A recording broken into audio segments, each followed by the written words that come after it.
Hola, veíamos la vez pasada que podíamos hacer la representación de la ecuación de valores propios en el espacio de funciones de onda, en el caso entonces donde representábamos en el observable posición y teníamos que nuestro observable o el operador para el cual queríamos solucionar la ecuación de valores propios fuera una función de P y R.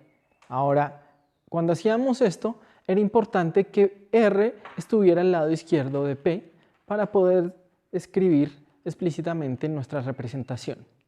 Entonces teníamos que esta ecuación la podíamos escribir de esta manera siempre y cuando X estuviera al lado izquierdo.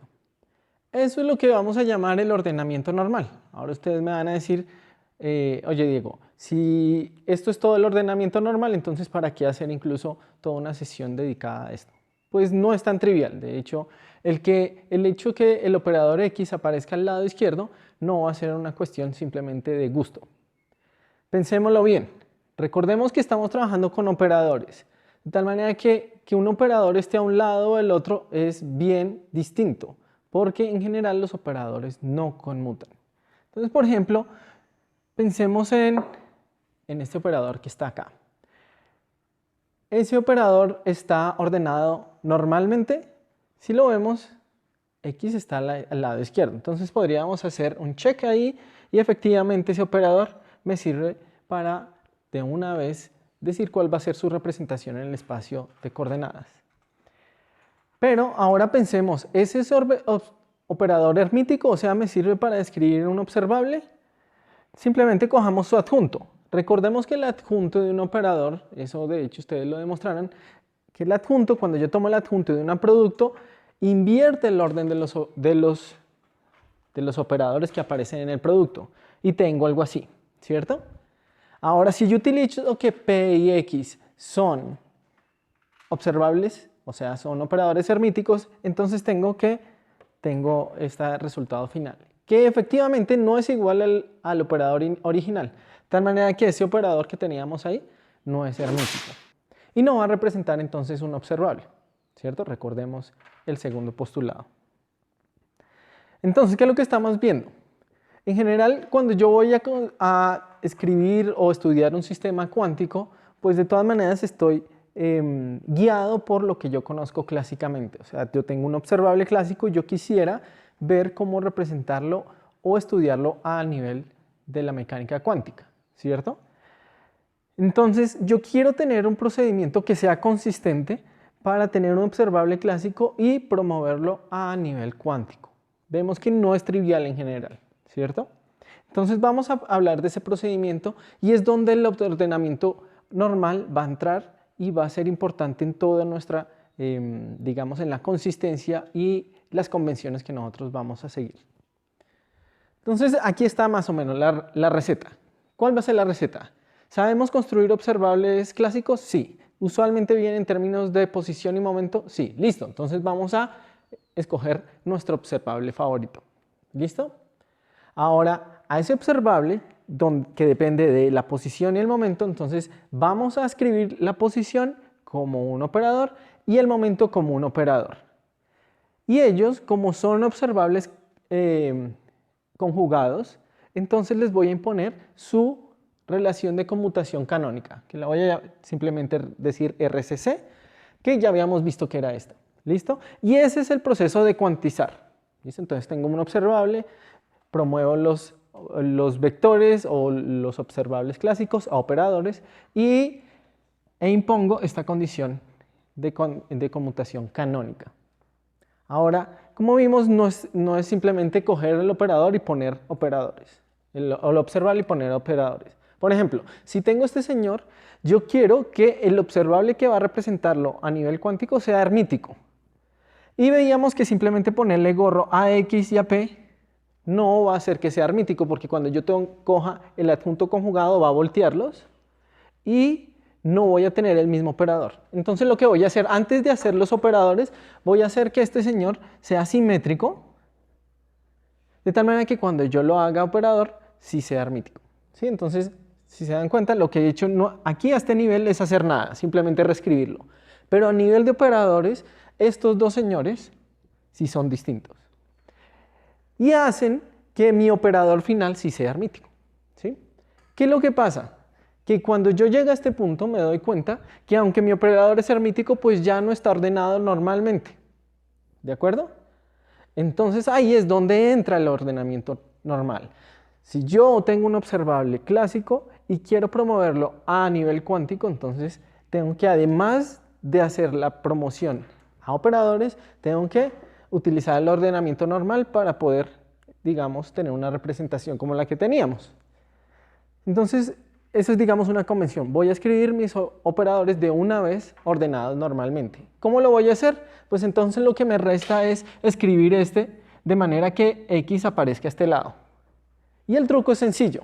Siempre que yo tenga productos de X y P, siempre voy a poderlos intercambiar utilizando la relación de conmutación canónica. Por ejemplo, entonces este operador aquí se puede escribir como este, que está intercambiado, menos la conmutación canónica. Efectivamente, si ustedes extienden el conmutador, van a ver que se cancelan los términos, este con el que aparece acá, y resulta solamente este. Pero la conmutación canónica de este señor es simplemente 1 veces menos i h barra.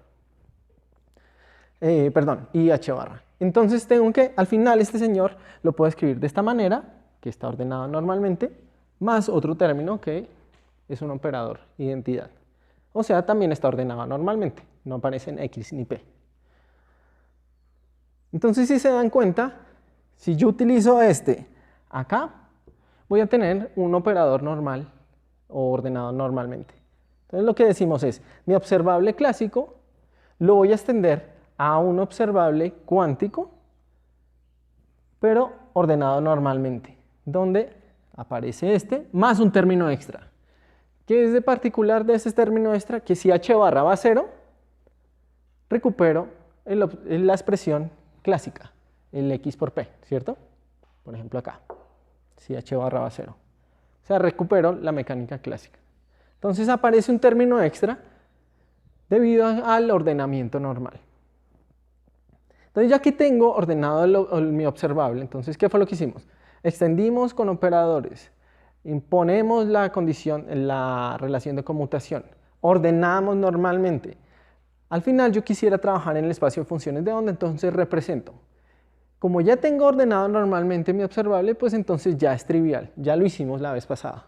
Como acá, entonces ya tengo un observable clásico, lo ordeno normalmente y ya teniéndolo normalmente, entonces simplemente reemplazar a X por X en la posición, al observable X por la posición X y al observable momento por la derivada con respecto a X. Y este señor, o sea, si yo cojo este señor y reemplazo, entonces tengo la expresión que está allí. ¿Cierto? Entonces, aquí lo que estoy utilizando es que la representación de la identidad es simplemente el número 1, ¿ok? En el espacio de funciones de onda.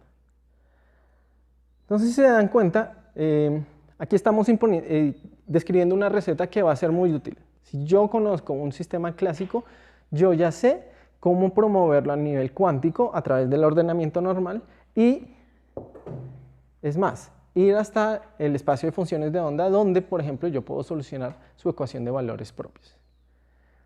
Déjenme ilustrar un poco este procedimiento en un caso que va a ser de mucha valía para este curso, el caso del hamiltoniano. Bien, entonces supongamos que tenemos un sistema al cual le podemos determinar su hamiltoniano. Y para hacerlo más específico y de hecho para que podamos manejarlo, vamos a suponer que el sistema es un sistema conservativo.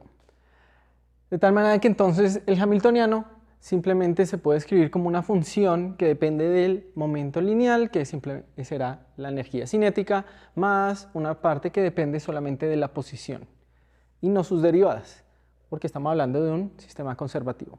Entonces, si nos damos cuenta, para este hamiltoniano no hay productos entre momento y posición, que era lo que nos estaba presentando problemas. De tal manera que extender el hamiltoniano clásico al hamiltoniano cuántico va a ser automático. Debo tal vez mencionar que pues, no es un hamiltoniano completamente general. Aquí no estamos suponiendo que pueden haber, por ejemplo, grados de libertad internos, que implicaría nuevas variables, ¿ok? Pero bueno, Entonces tenemos esta ecuación, perdón, este hamiltoniano, al cual pues le podemos imponer o buscar su problema de valores propios, que tendría entonces esta forma. ¿De acuerdo? Esto sería en el espacio de Ketz.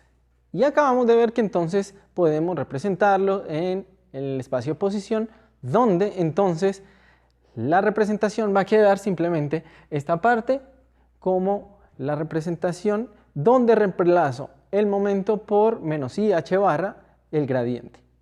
Y esta parte la reemplazo por el potencial, la misma función donde parecía r, la reemplazo por el vector r. O sea que esta ecuación de valores propios se reduce a esto, donde aquí reemplazo el ket propio del hamiltoniano por una función. Entonces sería como una autofunción, ¿cierto? Entonces, ¿qué es lo que estoy encontrando aquí? Estoy encontrando dos ecuaciones. Una,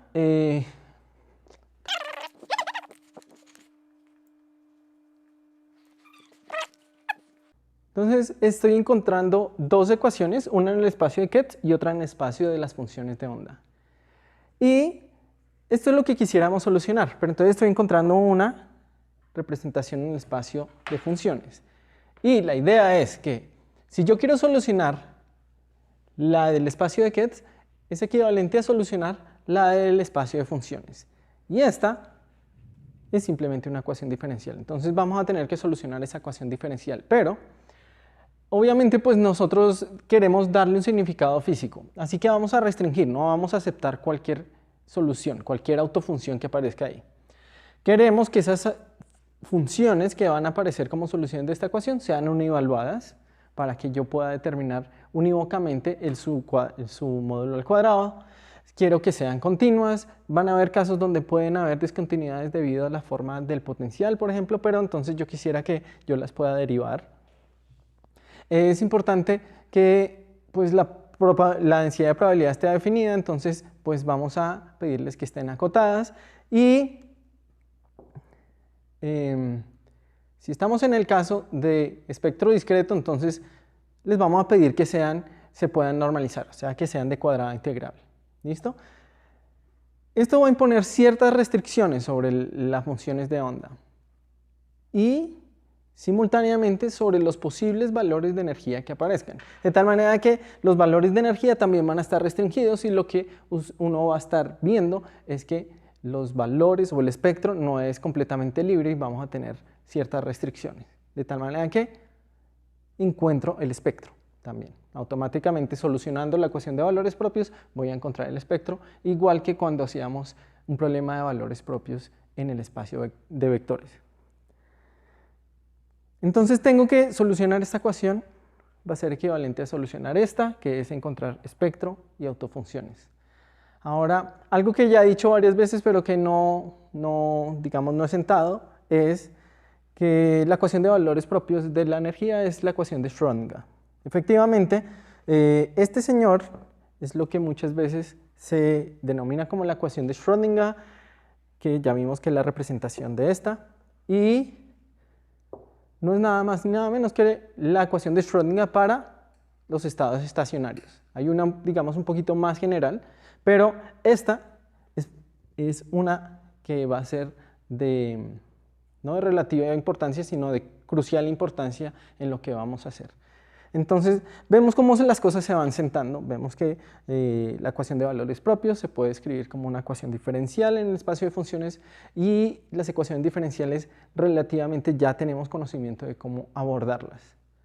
Así que, pues, prácticamente estamos sentando las cosas para ir a abordar sistemas dinámicos. Pues nos faltaría entonces dónde estaría entrando el tiempo, ¿cierto? La dinámica. Pero ya tenemos la ecuación para estados estacionarios. Así que nos seguiremos viendo. Hasta luego.